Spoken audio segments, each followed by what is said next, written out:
So that's another characteristic that all of us humans share. We are natural born scientists, and if you think about it, we're all in these individual personal experiences of free choice when it comes to our expression and the feelings that we have about life and the different meanings that we choose to focus on in life.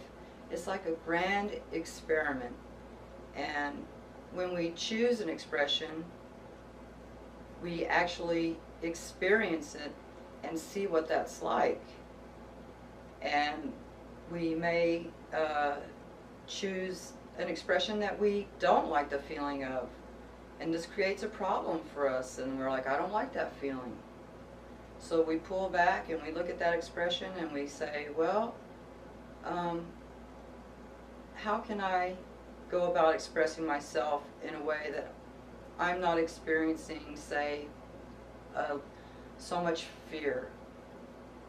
You know, we'll use fear again. Fear is easy. So in our life, you know, if we're expressing fear and experiencing fear and we're not liking it, and we keep getting to a place where we're like, I don't want to feel all this fear. Well, in the human experiment, we can sit back and say, okay, I have a problem. I'm feeling a lot of fear and I don't want to feel all that fear.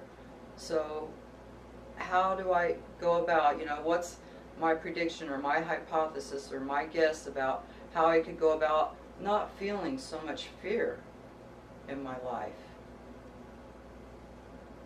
And a repeatable experiment is to try to redirect your focus to an expression that doesn't have fear in it,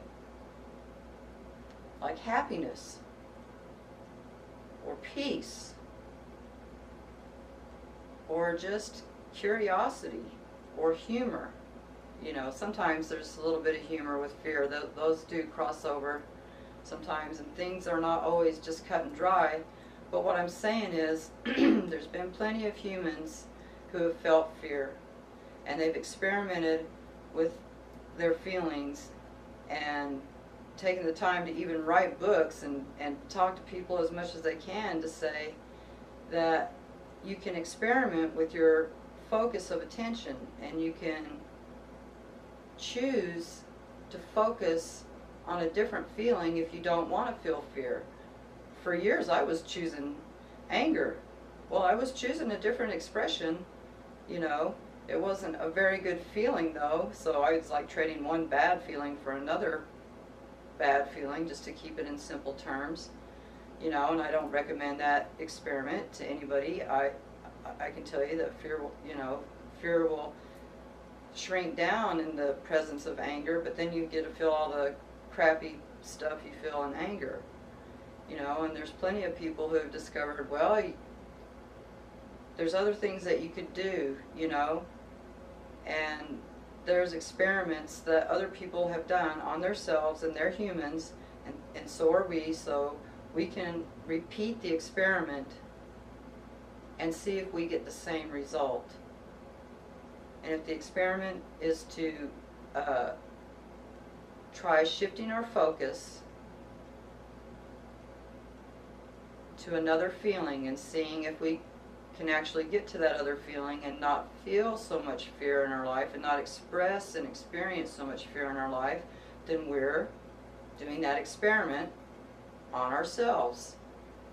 And this is really cool because we're like our own little, you know, lab rat, you know. We can try all these things on ourselves, and sometimes we hurt ourselves, you know, but we're the best person to know if we're hurting ourselves, and to notice that, and to know when the hurting is stopping, you know. So this experiment is really personal when we're talking about our expressions and our experiences in life. And I noticed when I started trying different experiments, like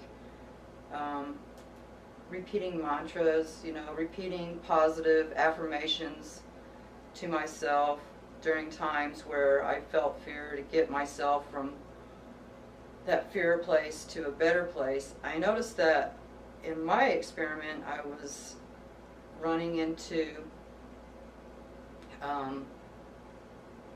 kind of a block, a kind of a big gap that I needed a bridge to get from the not so good feeling of fear to maybe just, the better feeling of just feeling calm, just calm down, just to calm myself down.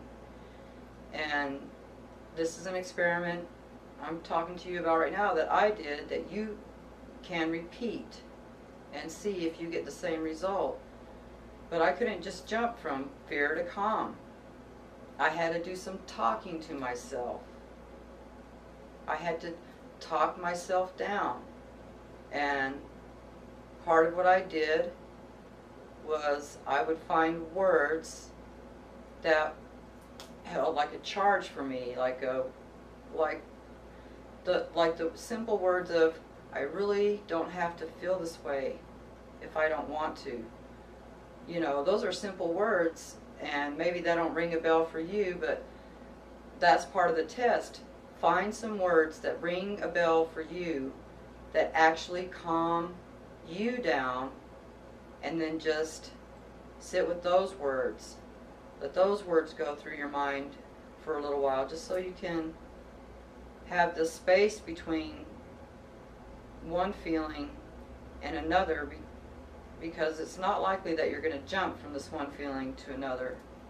And for me, it made a lot more sense to